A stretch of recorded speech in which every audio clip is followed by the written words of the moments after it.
Hello and welcome to another amazing story from Philip J. Bradbury, a writer who looks strangely like me.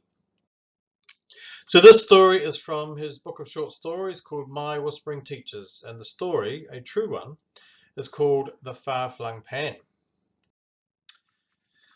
My little 6-year-old mind didn't understand what the yelling was about, but my eyes could see my father turning red, thumping the dining table and yelling ferociously, belligerently. They could also see my mother's pleading cries, her bowed head, her sad eyes.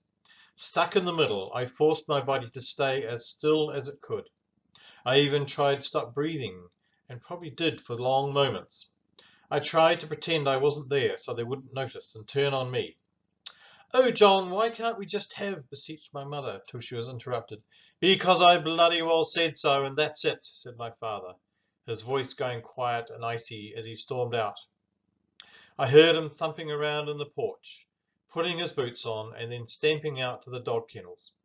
I dared look up for a second and saw him storming off with 5 dogs trotting behind him, all happy to be out of their kennels, their smiles at odds with my father's thundering scowl.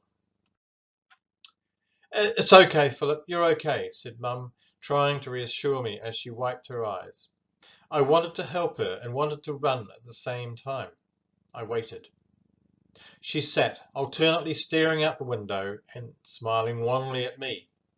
I didn't move, not wanting to do the wrong thing, whatever that was. Life as we know it abhors a vacuum. When gentle tiny sorrow leaves the room, her wild bumptious brothers, rage and vengeance, crash in and fill the space. After what seemed a lifetime in my little life, she suddenly looked up, squared her chin and muttered something about getting him back one day. "Come on, no point moping," she said, standing up. "Let's get the job done and we'll have our own fun, shall we?" "Okay," I said, unsure of what fun she meant in this most unfun moment. We cleared the table, stacked the dishes, ready to wash them, and she suddenly announced that she needed to get outside for some air.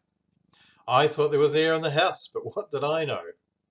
We fed the chooks, collected the eggs, watered the vegetable garden, picked peas and carrots, and potted about outside till she decided she'd had enough air.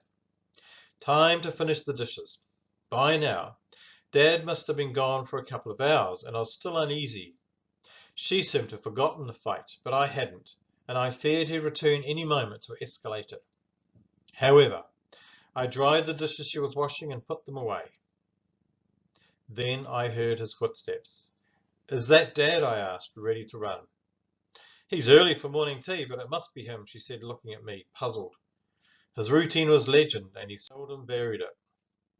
"Perhaps he wants to say sorry," I ventured, hopefully. "Sorry?" she demanded. "I'll give him sorry." By now she was on the last of the dishes, the large roasting pan. She scooped the pan full of cold, dirty, fatty water and stood there, braced. She timed her performance to the split second and waited with the heavy grease and water-filled pan weighing heavily in her arms. At the precise moment that we imagined he'd be reaching for the doorknob, she lunged. Mung swung the door open and let him have it. The pan slipped, and so he got the rancid water and a pan on the head. "There, that'll serve you right," she said, trailing off. "Well, that's a nice welcome, Mrs. Bradbury," said a strange voice. I had to see who it was. Looked around and saw Lionel, the local stock agent, standing there with a smile, dripping clothes, and a pan at his feet while he rubbed his sore head. At that moment Dad appeared, and he stopped and frowned.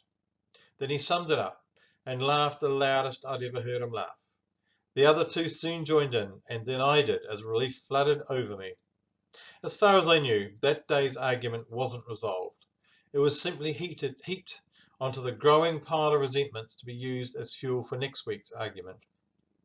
However, the story of the far flung pan is talked about far and wide, and is still whispered to children in dark moments to raise a smile, to warn of rages of sin, and to look before you leap. Ha ha.